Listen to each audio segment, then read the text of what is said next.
Boa noite. Continuando aqui as nossas conversas, nossas pílulas de conversas sobre direito constitucional e teoria geral de Estado. Vamos falar um pouquinho sobre a questão prática de aplicação da cidadania. Já conversamos em sala de aula sobre os tipos de cidadania, os tipos de autocracia, sobre cidadania direta e indireta. Conversamos sobre dos artigos 1º ao artigo 4º da Constituição Federal. Já sabemos sobre as formas em que estão organizados o Estado brasileiro, o sistema político brasileiro, como a estrutura brasileira se dá. E aí eu achei esse texto muito interessante, texto que não é novo, de 2001, e estava aqui nos meus arquivos. À época, era um estudante de História da Universidade de São Paulo, o autor Marcos Antunes da Lima, e o título era Terra Brasilis. Interessante. Começa assim: águas são muitas, infindas. Essas poucas palavras foram ditas, ou melhor, escritas, por Pero Vaz de Caminha a Dom Manuel I, rei de Portugal, no 1º dia de maio de 1500. Voltando ao nosso tempo, mais especificamente, em 1º de junho de 2001, 501 anos depois, nós brasileiros descobrimos que as águas não são tantas assim, pelo menos segundo que o nosso presidente da República, segundo o que o nosso presidente da República. São Pedro não está sendo amigo mais. Acho interessante isso, né? Porque sempre que falta água, a gente atribui a responsabilidade a São Pedro. E resolveu tirar esse privilégio de ter águas infindas. Pelo menos é ele que está sendo culpado pelo menor volume de água no Brasil. Como sabemos, a nossa fonte de água produtora de energia, a nossa maior fonte produtora de energia é a água. E como estamos com pouca água, teremos menos energia. Então, inventaram o racionamento, nos obrigando a economizar energia, senão ficaremos sem nenhuma.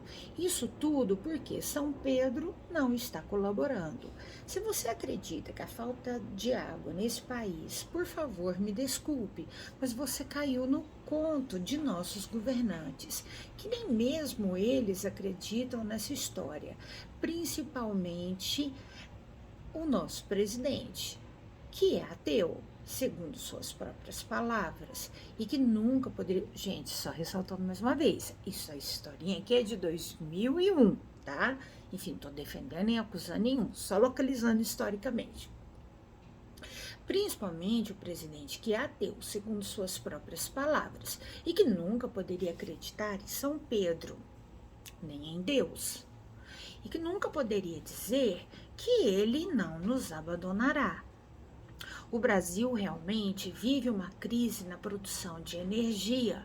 Não estamos sendo capazes de produzir o quanto consumimos, mas falar que estamos sendo capazes de produzir o quanto consumimos é por falar em água, e isso mesmo é que é hipocrisia. Estamos em uma crise de energia porque não houve investimentos na produção de energia nos últimos anos, sendo que o governo que tem, peraí só um pouquinho, que tem, me perdi aqui, que tem a responsabilidade e a demanda.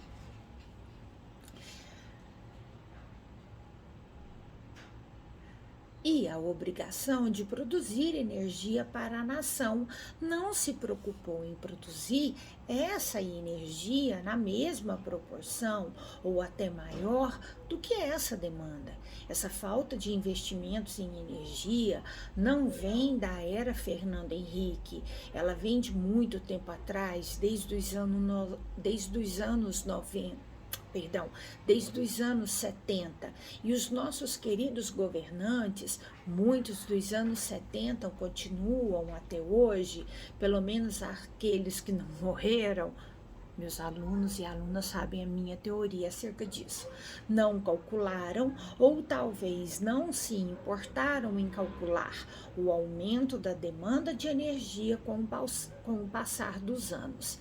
E ainda há o pior governo. O governo atual já sabia há alguns anos atrás que haveria essa crise, mas agora ficam dizendo que de nada sabiam, nem para assumir os